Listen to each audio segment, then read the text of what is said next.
సీతారాం ఏచూరి గారి సంస్మరణ సభ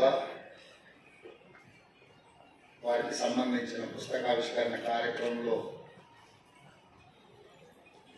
పెద్దల మోహన్ కథా గారు, ఈవి రాఘవ్ గారు, తమ్మినేని వీరభద్రం గారు, సహచర శాసనసభ్యులు మిత్రులు పూర్ణమనేని సాంబశివరావు గారు, దేశ రాజకీయాలలో ఒక ప్రజాస్వామిక స్ఫూర్తిని సమయం సందర్భం వచ్చినప్పుడు ప్రజాస్వామ్య పరిరక్షణలో భాగంగా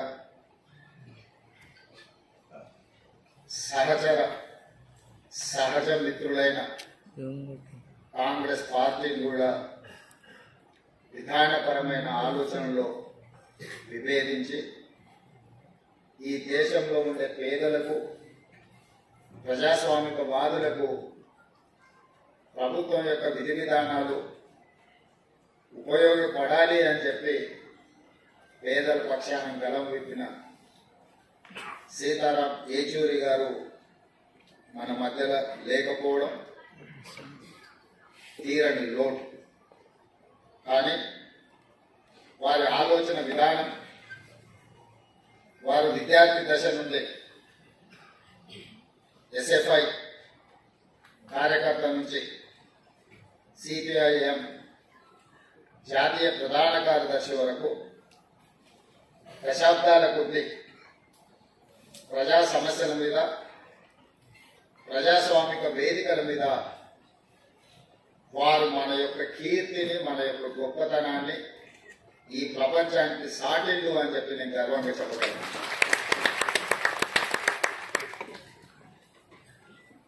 వారిని నేను తక్కువ కలిసిన, కాకపోతే పిసిసి అధ్యక్షుడు అయిన తర్వాత ఒక 2 సార్లు కలవడం జరిగింది. వారితో కొన్ని అంశాలు మాట్లాడుతున్నప్పుడు, వారితో మాట్లాడుతుంటే కీర్తిశేషుడు జయపాల్ రెడ్డి గారితో మాట్లాడినట్టుగా నాకు అనిపించింది. ముఖ్యంగా మన రాష్ట్రాల నుంచి, మన ప్రాంతం నుంచి జాతీయ స్థాయిలో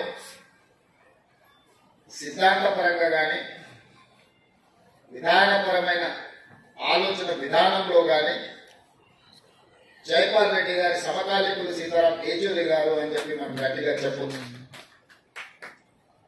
బ్రతికున్నంత కాలం నమ్మిన సిద్ధాంతం కోసం నిలబడే వాళ్ళు చాలా కొద్ది మంది.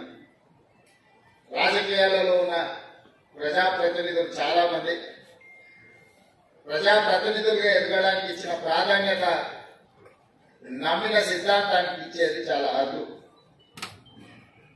ఆ నమ్మిన సిద్ధాంతం కోసమే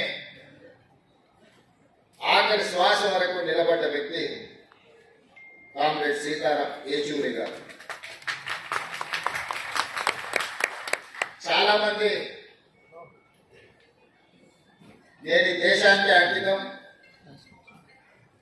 నేను ఈ ప్రజలకే అంకితం అని ఉపన్యాసాలలో చెప్తుంటారు. కానీ ఆచరణలో చాలా తక్కువ. కానీ సీతారాం ఏచూరి గారు బ్రతికున్నంత కాలం ప్రజల పక్షాన నిలబడడమే కాదు, వారి మరణానంతరం కూడా వారి కుటుంబము, వారి పార్థివ దేహాన్ని ప్రజలకే ఇచ్చి ఇతరులకు వారు ఉపయోగపడాలనే విధంగా ఆదర్శంగా నిలబడడం అంటే నిజంగానే వారి దేశ పేద ప్రజలకు, ఈ దేశంలో అవసరం ఉన్న వాళ్ళ కోసం వారు అంకితమైందని చెప్పి మనం మాట్లాడుకోవచ్చు. ఈరోజు విలువలు, సిద్ధాంతాలు అంతరించిపోతున్న సందర్భంలో, చారిత్రాత్మకమైన సందర్భం, దేశం మీద భారతీయ జనతా పార్టీ లేదా భారతీయ జనతా పార్టీ లాంటి ఆలోచనలు ఉన్న వాళ్ళు అధికారం కోసం జమిలీ ఎన్నికల ముసుగులో ఈ దేశాన్ని కబలించాలనుకుంటున్నప్పుడు అత్యంత చారిత్రాత్మకమైన కీలకమైన సందర్భంలో సీతారాం ఏచూరి గారు లేకపోవడం ఈ దేశానికి తీరని నష్టము అని చెప్పి రాహుల్ గాంధీ గారు ఏ ఆలోచన ఏ మాట అయితే చెప్పినో నేను 100% ఏకీభవిస్తున్నా. రాహుల్ గాంధీ గారికి, గాంధీ కుటుంబానికి సీతారాం యేచూరి గారితో చాలా సన్నిహిత సంబంధాలు ఉన్నాయి. రాహుల్ గాంధీ గారు సీతారాం యేచూరి గారిని ఒక ఫ్రెండ్ గా, గైడ్ గా, ఫిలాసఫర్ గా, ఒక సిద్ధాంతకర్తగా బాగా ఇష్టపడ్డారు. వారు చనిపోయినప్పుడు అమెరికాలో ఉన్న రాహుల్ గాంధీ గారు ఈ అంశాన్ని వారే మనందరికీ చెప్పడం జరిగింది. ఈరోజు దేశ రాజకీయాలలో యునైటెడ్ ఫ్రంట్ ఏర్పాటు చేసినప్పుడు జైపాల్ రెడ్డి గారితో పాటు సీతారాం యేచూరి గారు అత్యంత కీలకమైన పాత్ర పోషించి జాతీయ రాజకీయాలలో ప్రజల పక్షాన నిలబడాలని ఆలోచన చేసినప్పుడు వారు బాధ్యతాయుతమైన బాధ్యతను నెరవేర్చి, ఇదే కాదు 2004లో UPA 1, UPA 2 Congress party, communist, ఇతర రాజకీయ పార్టీలను కలుపుకొని యూపీఏ 1, యూపీఏ 2 ప్రభుత్వాలను ఏర్పాటు చేసి ఫుడ్ సెక్యూరిటీ బిల్ కావచ్చు, రైట్ టు ఎడ్యుకేషన్ యాక్ట్ కావచ్చు, రైట్ టు ఇన్ఫర్మేషన్ యాక్ట్ కావచ్చు, ఉపాధి హామీ పథకం కావచ్చు, ఇవి దేశంలో చాలా విషయాలను సమూలమైన మార్పు తీసుకురావడానికి తీసుకొచ్చిన చట్టాలు. ఆ చట్టాలు తెచ్చిన సందర్భంలో, ఆ చట్టాల మీద చర్చ జరిగిన సందర్భంలో సీతారాం యేచూరి గారు ఆ ప్రభుత్వ ఏర్పాటులోనే కాదు, పేదలకు అనుకూలమైన food security, right to education act, right to information act, పారదర్శకమైన పరిపాలన అందించాలంటే ప్రభుత్వం తీసుకునే నిర్ణయాలు ప్రజలకు అందుబాటులో ఉంచాలి అని రైట్ టు ఇన్ఫర్మేషన్ యాక్ట్ తీసుకొచ్చినప్పుడు వారు పోషించిన పాత్ర ఈ రోజు మనం అందరం గుర్తు చేసుకోవాలి. ఈ రోజు సామాన్యుడికి విద్యను అందించాలన్నా ప్రభుత్వం తీసుకుంటున్న నిర్ణయాలు ప్రజలకు తెలవడానికి అవసరమైన సమాచార హక్కు చట్టాన్ని ఈ రోజు ప్రజలకు అందించిన యూపీఏ 1, యూపీఏ 2లో సీతారాం యేచూరి గారు చాలా కీలకమైన పాత్ర పోషించి, అలాంటి సీతారాం యేచూరి గారు అధికారాన్ని నిలబెట్టుకోవడానికి భారతీయ జనతా పార్టీ తీసుకొస్తున్న రాజ్యాంగ మార్పులు కావచ్చు, రాజ్యాంగ సవరణలు కావచ్చు, రాజ్యాంగ సవరణ పరిపాలన పరమైన అంశం కాదు, యూనియన్ ఆఫ్ స్టేట్స్, రాష్ట్రాల యొక్క సమ్మిళితమే, రాష్ట్రాల యొక్క కలయికనే ఈ దేశం. యూనియన్ ఆఫ్ స్టేట్స్ అనే స్పిరిట్ ని ఈరోజు దెబ్బతీసి జమిలీ ఎన్నికల ముసుగులో తమ ఆధిపత్యాన్ని నిరూపించుకోవాలని చెప్పి బీజేపీ చేస్తున్న ప్రయత్నాన్ని తిప్పికొట్టాలి. ఈ తిప్పికొట్టాల్సిన కీలక సమయంలో సీతారాం యేచూరి గారు లేకపోవడం ఇది దేశానికి తీరని లోటు. ఇది సిపిఎం కు, కాంగ్రెస్ కార్యకర్తలకు కాదు.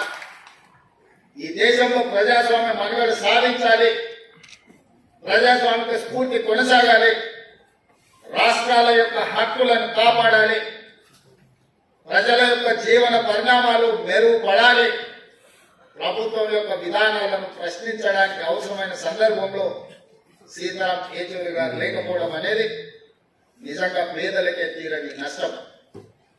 అందుకే మన ప్రాంతం నుంచి జాతీయ రాజకీయాలలో నేను ఈ మధ్యకాలంలో చాలా సందర్భాలలో ప్రస్తావించిన, జాతీయ రాజకీయాలలో తెలుగు వాళ్ళ ప్రాధాన్యత, నమ్మిన సిద్ధాంతం కోసం కట్టుబడి ఉన్న వాళ్ళ సంఖ్య క్రమేణా తగ్గుతూ పోతుంది.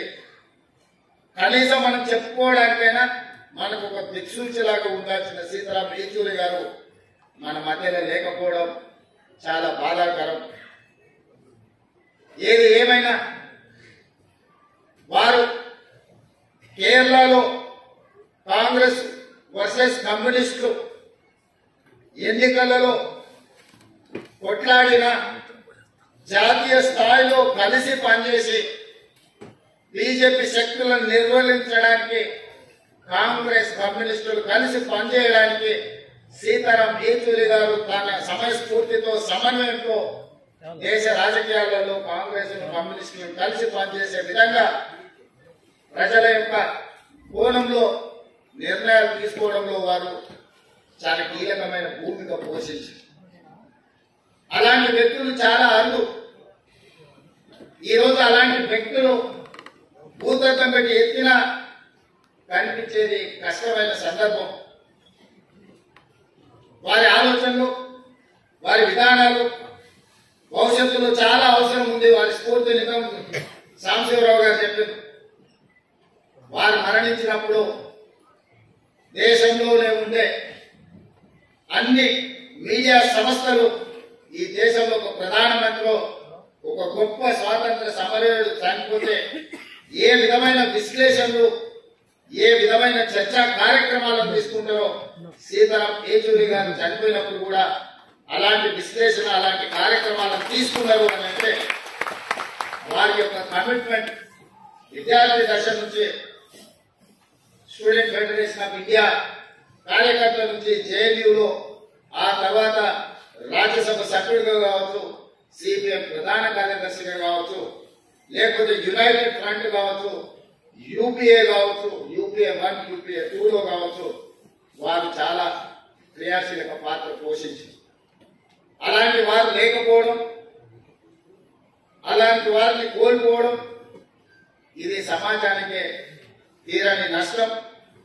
ఏది ఏమైనా వారు సూచించిన, వారు పాటించిన సిద్ధాంతాలను ఈరోజు వారిని స్ఫూర్తిగా తీసుకొని కేంద్ర ప్రభుత్వం ఏదైతే జమిలీ ఎన్నికల్ని తీసుకురావాలని ప్రయత్నం చేస్తుందో, కేంద్ర ప్రభుత్వంలో రవనీత్ సింగ్ బిట్టు కేంద్ర మంత్రి, ఒక కేంద్ర మంత్రి ప్రధాన ప్రతిపక్ష నాయకుడు రాహుల్ గాంధీ గారి మీద వాడిన పదజాలం, నరేంద్ర మోడీ గారు ఖండించకపోవడము, ఆ మంత్రి గారి మీద చర్యలు తీసుకోకపోవడం అనేది బీజేపీ యొక్క ఫ్యాసిస్ట్ విధానాలు ఈరోజు కళ్ళకు కనిపించినట్టుగా మనకున్నాయి.